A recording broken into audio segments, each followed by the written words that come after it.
Bonjour, on se retrouve pour la deuxième vidéo sur le sujet donc de la clarification de la conscience. Euh, Terme employé que j'ai expliqué vaguement mais dans la vidéo précédente, être, c'est comme ça que je me qualifie.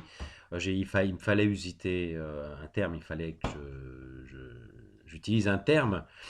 Certains sont thérapeutiques du langage, des psychogénéalogies ou autres, enfin, bref.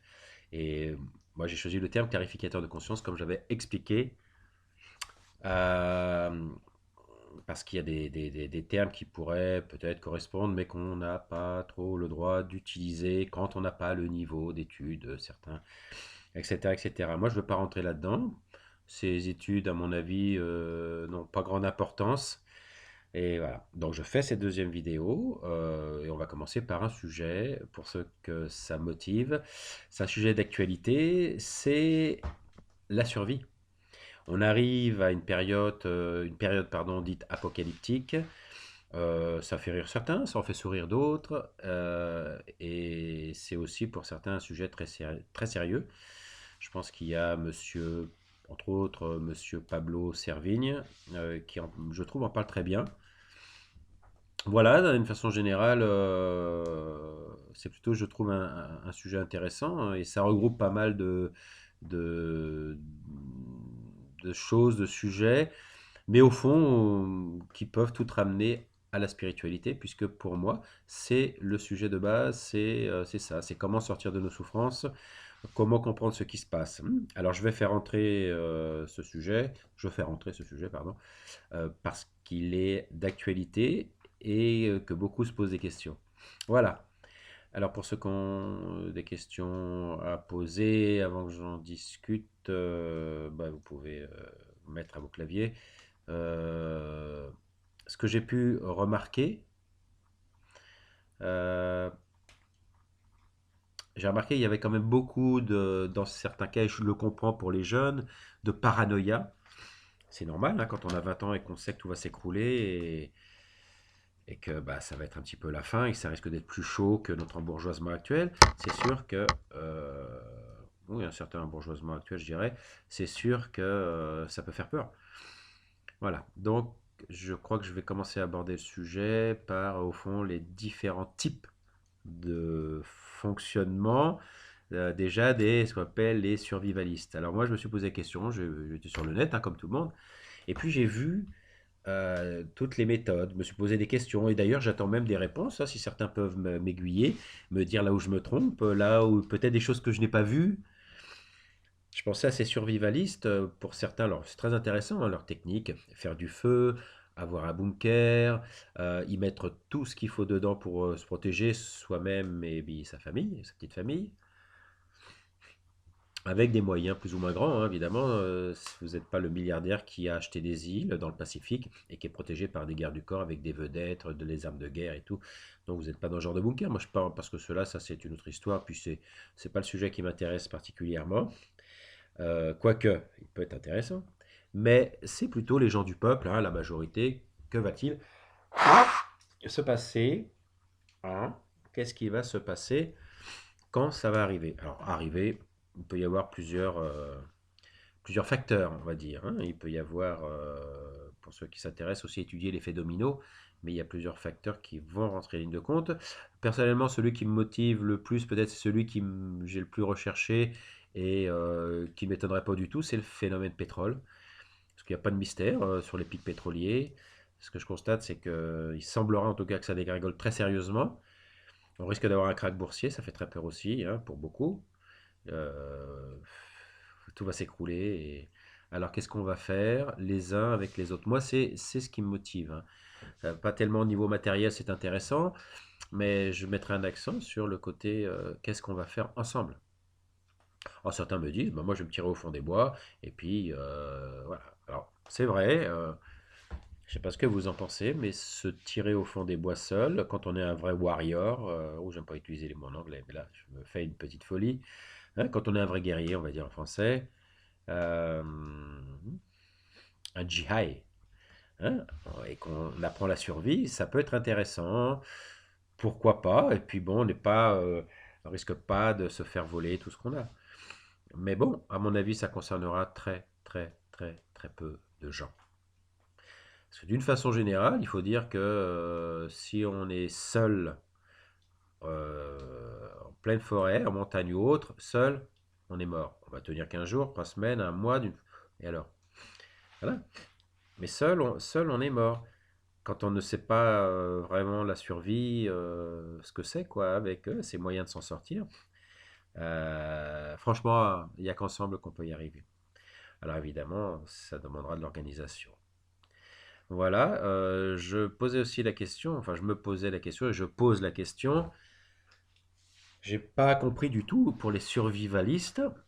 Comment ça se passe? Parce qu'ils ont l'air de mettre tout dans des bunkers d'une façon individuelle, avec leur petite famille. C'est... J'ai du mal à comprendre. Parce que la question que je me pose, c'est si jamais ils ont affaire à des personnes armées de mauvaises intentions, c'est comme enfumer un renard dans son terrier et lâcher les fox derrière. Je vois pas trop comment on peut survivre, même armé jusqu'aux dents, hein. Même armé avec Kalachnikov, je sais quelle arme, enfin bref, pour se protéger. Je comprends pas bien et j'aimerais avoir des réponses parce que je ne vois pas. Je pense que si on est survivant et qu'on est dans des petits bunkers et qu'on est découvert, je pense que malheureusement, si on a de mauvaises intentions, on est foutu. Parce que, voilà, un bunker c'est fermé, et, d'accord, ils peuvent y rester, mettons, 6 mois, un an. Là, les autres vont peut-être pas rester 6 mois, un an. Mais je pense, je me suis dit que comme on y respire dedans, il y a bien des zones où il faut de l'oxygène, il y a bien des zones où il passe de l'air. Et c'est peut-être là que, qu'en fumeront ou mettront des poisons ou de l'eau ou je ne sais quoi pour faire sortir les gens du bunker. Et alors après, évidemment, ouais, là, c'est un problème, quoi. Voilà, ça c'est une petite question que je me suis posée parce que je vois beaucoup de survivalistes. J'ai pas trouvé de réponse à ça. J'ai pas trop cherché, à vrai dire, mais j'ai pas. Il m'a semblé qu'ils avaient été tous sont assez sûrs d'eux, sur leur position défense, qui sont pas inintéressantes, mais inintéressantes dans le sens où ils apprennent pas mal de choses, ils mettent tout ce qu'il faut de côté. Mais est-ce que c'est vraiment stratégique face à des voyous, ou des pauvres gens qui ont perdu les pédales et puis qui en fin de compte deviennent des bandits? Voilà, c'est la question que je me suis posée. Hein. Après, effectivement, il y a par une grande solidarité, hein, c'est souvent comme ça malheureusement. On a pu le voir en 40, comme dans toutes les guerres, hein.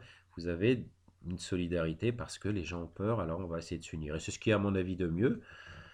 C'est l'ironie du sort qui fait que les uns et les autres, on s'entend un peu plus. Il y aura toujours évidemment, je pense, des lois internes, mais avec certains qui savent mieux diriger ou guider que d'autres et qui, euh, dans des moments de survie en groupe, il y a toujours, évidemment, sûrement, encore une fois, peut-être une hiérarchie qui s'établit.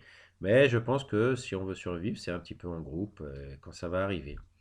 Alors personnellement, je vous dirais, dans l'absolu, je ne sais pas, ça n'a pas beaucoup d'importance. Je vois ce que la planète on en a fait. Je vois le comportement que l'on peut avoir quotidiennement, hein, donc en finalité, on va sûrement récolter ce qu'on a semé. Voilà, drôle de civilisation blanche qui va s'effondrer. Les Indiens des forêts, s'il n'y a pas des virus ou une histoire de bactériologie, bon, eux survivront au cataclysme, hein, enfin je pense, s'ils sont pas... je parle de la fin du pétrole, hein, vivre dans la forêt sans rien, ils survivront bien sûr, mais nous, nous ne savons fabriquer aucun objet, nous achetons, nous consommons, et nous sommes foutus. Mais ça c'est mon avis, voilà. Alors, les survivants, bien sûr, pourront s'entraider et il y aura des survivants. Mais pour certains, c'est imminent. D'autres, c'est comme Pablo, qui, si je ne me trompe pas, il disait, je crois, encore peut-être je veux peut-être dire une bêtise, une dizaine d'années. Il y a Michael Ruppert qui est décédé sur les pics pétroliers. Il faisait des conférences, c'est très intéressant, j'ai trouvé. Et c'est pareil. Il n'y aura aucun recours quand ça va arriver. Aucun recours de transfert, style on fabrique des voitures électriques ou autres, c'est fini. Quand le pétrole s'arrête, tout s'arrête derrière, car tout dépend du pétrole. C'est ce qu'il expliquait, j'ai trouvé ça très intéressant. Voilà. Voilà. Alors maintenant, pour ceux qui ont des questions, pour ceux surtout qui peuvent même m'amener des réponses dans le survivalisme, je serai fort aise je prends avec joie, puisque ça, après on pourra peut-être transmettre de bonnes informations. Mais j'ai pas trouvé la solution. Ces gens qui sont dans les bouquins vont se faire littéralement enfumer, et la suite, ça sera on va dire, selon la volonté de ceux qui vont les attraper ou les descendre, hein. Je veux dire, de s'emparer d'un bunker. Ouais, ça pose question quand même. Ça pose question.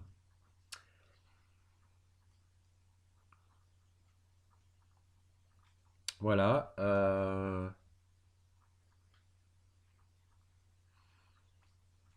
Maintenant, je pense que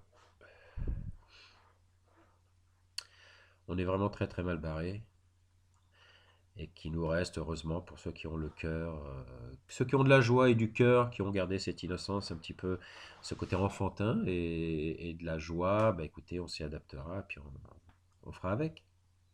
C'est tout.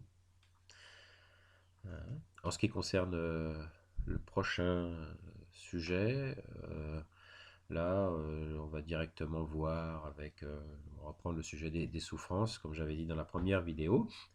Au fond, les souffrances d'une façon globale, hein, pourquoi nous souffrons et qu'est-ce qui se passe, qu'est-ce qui se passe, quoi? Qu'est-ce qui se passe? Pourquoi on réagit de telle façon? Pourquoi on ne peut pas s'en sortir? Pourquoi on voit des tas et des tas et des tas et des tonnes de grands gourous, de grands gourous, pardon. Pourquoi voit-on des tonnes de grands gourous? Bah, quand même, hein. Oh. Voilà. Et puis on s'en sort toujours pas, hein. J'ai pu voir des gens qui font des tas de thérapeutiques, qui vont 1 an, 2 ans, 10 ans, qui se soignent de ci, de ça, mais qui reviennent toujours sur le même sujet. Et c'est ça qui m'a laissé poser question. Alors, évidemment, moyenne en finance, bien sûr, pour l'immense majorité. Et ça m'a interpellé. Voilà. J'ai mangé dans mon assiette. Bon, on a un peu ce qu'il faut, mais pourquoi faire payer? Pourquoi gagner de l'argent avec ça? Alors je ne dis pas que c'est pas faisable, évidemment, dans certains cadres thérapeutiques qui demandent un accès à des toilettes, du papier hygiénique, une nourriture qui est préparée d'une façon particulière. Bon, bien sûr qu'on peut, je dirais, évaluer et puis donner quelque chose, hein, en partager, que ce soit par un sel, donc des denrées ou de l'argent, peu importe. Oui, mais comme ça l'est souvent pratiqué, je ne veux pas dire c'est bien ou c'est mal, je ne vais pas rentrer on va dire dans ce manichéisme bien mal, mais ça m'a interpellé, et je ne suis pas convaincu que ça soit la solution. Car les histoires d'argent laissent toujours de l'ambiguïté, ça crée toujours des problématiques, et c'est pas facile de vivre en fin de compte parfois des thérapeutiques là-dedans. C'est ça qui peut des fois chagriner, ça ne marche pas. Si on est dégagé, on va dire de façon quasi totale, quoi, si on est dégagé vraiment de ce système de l'argent, et qu'on a la possibilité de s'aider les uns les autres sous multiples formes, c'est extraordinaire, c'est très bien. Et là, je dis, c'est très bien. Au fond, qu'est-ce qu'on attend tous? Quand on est joyeux de partager, on n'attend pas spécialement de l'argent ou des rêves. Après, je peux le comprendre, hein, certains, c'est normal. Ça marche pour eux, ils ont des sous, bon, ben, ils s'éclatent, voilà, parce qu'ils n'ont pas vécu telle ou telle chose. Voilà, et je pense que quelque part, c'est pas improbable, du moins, que ça soit un manque de maturité. Quand on arrive vraiment à maturité, c'est-à-dire que le fruit est bien mûr, que, enfin, quand on arrive vraiment à maturité, on n'a pas besoin ou très peu d'artifices, on vit simplement, et en fin de compte, on s'aperçoit que le bonheur, il est dans des choses simples. Toutes les folies, on les a peut-être vécues et on n'a pas besoin d'eux. Donc je pense qu'être, on va dire, enseignant, orateur, hein, quand on quand on aide dans une forme par quelque thérapie que ce soit, on n'est pas, on n'est pas dans l'argent. quand on est dans une thérapie, c'est il y a déjà une maturité. Sinon, c'est difficile de répondre aux questions que les gens vous posent. Pourquoi? Pourquoi ma femme m'a quitté? Pourquoi j'ai tout le temps mal à la tête quand? Etc. etc. Toutes nos problématiques de vie. Il faut, il faut être dépouillé quelque part de beaucoup de choses. Il faut une certaine expérience, ce qui ne glorifie en rien la personne, attention, hein. Je dirais juste qu'il faut une certaine expérience pour pouvoir voir et comprendre ce qui se passe. À un moment, ça devient simple à comprendre, il me semble. Voilà. Alors le prochain sujet, comme j'ai dit, traitera, ce sera la troisième vidéo. Là, c'est ma deuxième. C'est la troisième vidéo qui va traiter, qui traitera, euh, d'ailleurs, oui, on va dire de spiritualité. C'est, ouais, mais vraiment de spiritualité dans le sens où on va essayer ensemble de voir uniquement sur la souffrance. Hein? Alors, c'est pas qu'est-ce que la souffrance au fond, parce que la souffrance, bon, chacun l'aperçoit avec ses émotions, mais c'est plutôt, moi, ce qui me motive dans une vidéo, c'est le remède. Parce que dire je souffre ou parler de la souffrance, bon, oui, on peut, d'accord, mais l'essentiel, il me semble, l'essentiel, c'est comment? C'est trouver la solution.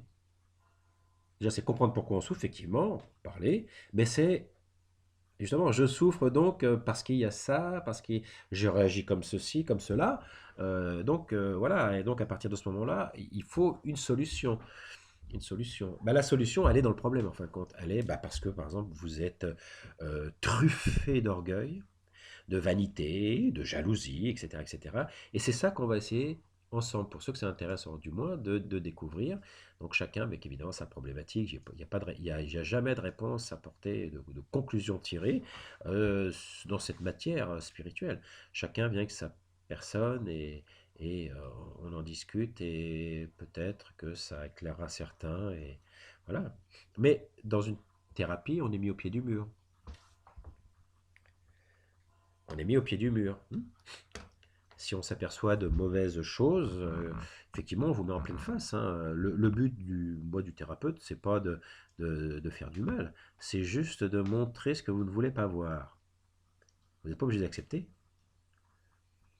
mais si vous regardez vraiment et que vous reconnaissez certains faits, la vérité libère, je pense, hein. La vérité peut sérieusement même libérer. Et puis, quelle joie de retrouver son innocence, un petit peu de cette enfance où il n'y a pas de c'est bien, c'est pas bien, je suis ci, je suis ça, ou je ne suis pas ci, ou j'aimerais ça, ou j'aimerais pas ci, ou cela, c'est, euh, c'est ça. Rester avec une âme d'enfant, l'innocence et la spontanéité, l'instant.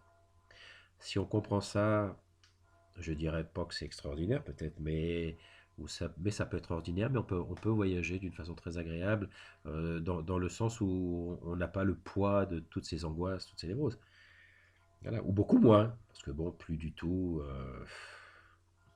On a tous nos fragilités, hein. On a tous, et bien évidemment, sauf exception peut-être, mais parcours difficile, voilà. Ouais, et puis l'humour aussi, on peut parfois le rôle du clown, hein. Ah ouais, je sais ce que certains peuvent penser, mais bien sûr qu'on peut être un peu une phase de clown. C'est une façon de dérider certaines choses. Je pensais aux Amérindiens, aux Lakota entre autres, ça s'appelle Lakota aux Sioux. Ouais, dans le monde, ouais, le monde de faire rire ou d'être curieux c'est quelque chose aussi que j'aime bien et qui peut libérer au moins temporairement de certaines tensions, même si on ne comprend pas tout, qu'on ne se libère pas spécialement, mais on voyage aussi dans un univers qui peut vous détendre. Alors, il y a plein de choses, hein. Il y a le rire, il y a la musique, il y a tous les plaisirs en fin de compte, hein. Mais ces plaisirs, évidemment, sont pas, c'est pas ce qui va vous sauver réellement, mais c'est ce qui peut permettre d'être dans des transferts en permanence et puis de ne pas péter un câble, hein, de ne pas rompre avec son système nerveux, ses émotions, et puis de faire des bêtises. Il y a beaucoup de thérapies qui ne mangent pas de pain, hein, qui sont, voilà, sobres, naturelles. Voilà. Et bien à la prochaine.